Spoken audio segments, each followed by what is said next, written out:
So I'm doing a little behind the scenes series on how did I get to becoming a mentor for practitioners? How did I become a tarot reader? How did I start on my journey of spirituality?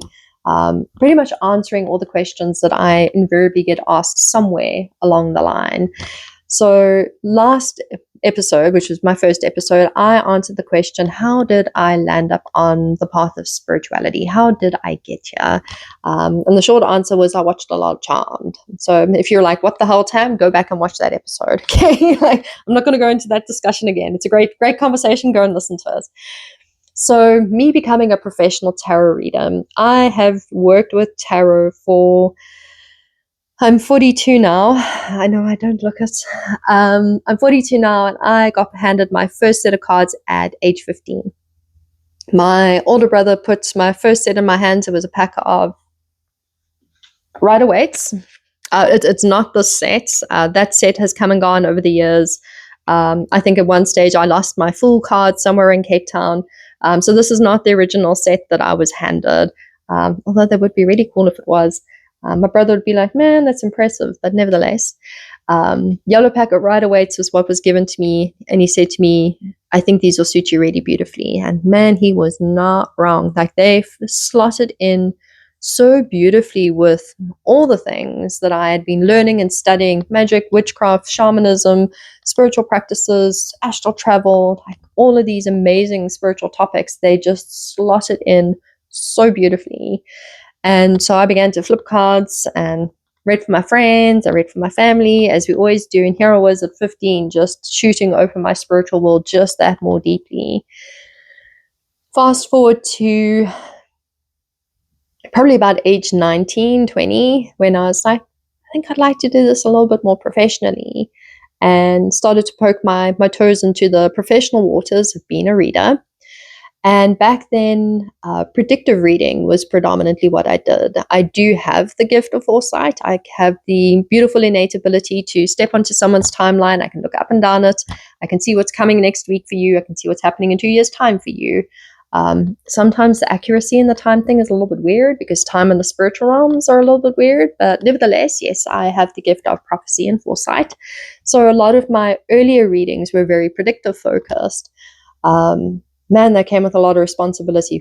That was a cause for one of my burnouts. And one of the reasons I retired from reading was that heavy responsibility of predictive tarot. So started out as a baby reader, and that was probably around 2002. God, I'm old. Around 2002, 2003. And, it started as like sideline business. Fast forward to, I think, around 2005, 2006, I left a job that I was like, I'm miserable, I'm unhappy, I want to read tarot professionally. It's what I want to do full time. And I did it for a good stretch of time. Not building sustainable and solid systems and structures for myself as a business owner. I talk about it a lot. You can't just arrive on a Monday and be like, oh, I'm going to read tarot professionally now, and start flipping cards and think you're going to have a sustainable business. You won't. Like, I speak from experience there, because that's what I did a couple of times, and each time it wasn't sustainable long term. So yes, I have learned over the years. But I went into reading a little bit full time, and coming into 2007, I began teaching. It started as Tarot 101. Designed my manuals back in Coral Draw. If you're old enough to remember Coral Draw, yes, that's what I designed it in. It was printed on my home printer, and A4 pages folded in half and stapled down the center. Traditional, 4 cards fanned out on the front cover. I think it consisted of maybe like 40 pages, if that. It was a small little manual, and it really was just the basics of tarot. But nevertheless, Tarot 101. And then I deepened that, and I had the birth of the Art of Tarot. So if you're familiar with my Art of Tarot guidebook, I have it here on my shelf somewhere. Actually, no, I don't. I have it on my coffee table. Give me a second. Cause some chaos. Art of Tarot guidebook. So this is a course that I have been teaching pretty much since it was Tarot 101 back in 2007. I think within 2007 or 2008, I was like, I don't like Tarot 101. It's too cliche. It's too boring. I need a better name than that. And so the Art of Tarot was born. And the manual expanded. I've added more information over the years, and I now have a beautiful, very solid guidebook. I published the first edition of that while I was living in Siem Reap, and it was maybe about half the size of what this is.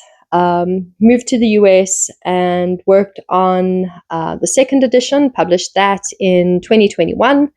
And then last year, 2025, I republished the third edition with more additions, better structure, more layouts. So yeah, the Art of Tarot has been around for a while. In fact, the Art of Tarot has been around for next year to be 20 years that the Art of Tarot has been around. That's impressive. I've been teaching for nearly 20 years.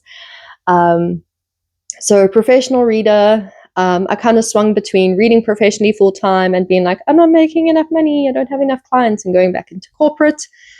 And coming into 2011 while living in Cape Town, I had an experience with probably my worst boss ever. I have great gratitude for her for being the fact that she was a horrible boss, because it lit the fire under my backside to be like, I'm going to do my work full-time and I'm not going to look back. And I haven't.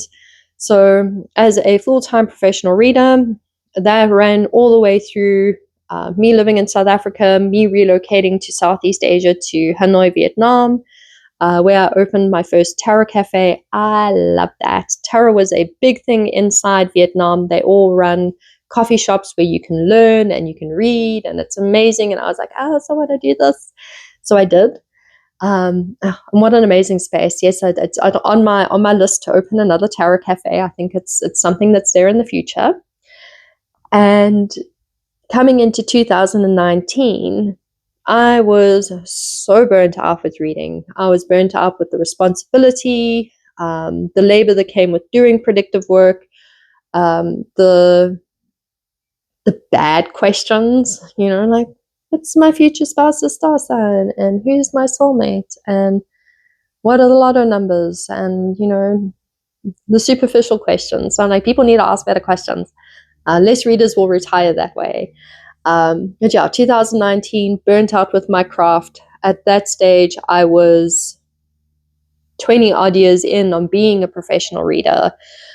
If I do the math correctly on that, I think I did. And I pivoted towards more coaching, education, and I had the birth of Spiritually Mindful, which was a spiritual education-based business. Coming into, I believe, 2024, 2025, I never remember between the 2 years which one it was, I picked up professional reading again, because when the bug bites with these cards, man, the bug bites so hard.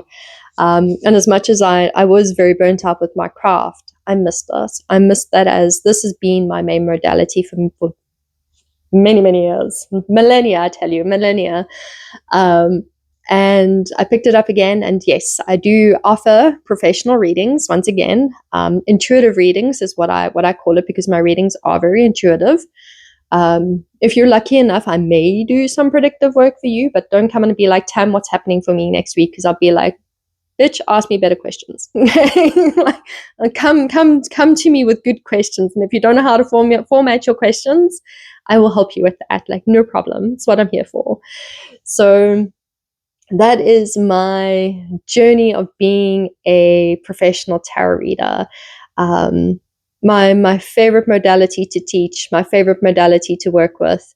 I adore mentoring. I absolutely adore mentoring, but there's something about tarot that's, my brother wasn't wrong, man. Like, he's right. They did suit me, and they still suit me.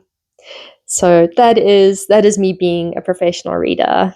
Next episode, I'm going to be chatting more about how I stepped into mentoring other practitioners, and helping you get to know a bit more about me behind the scenes.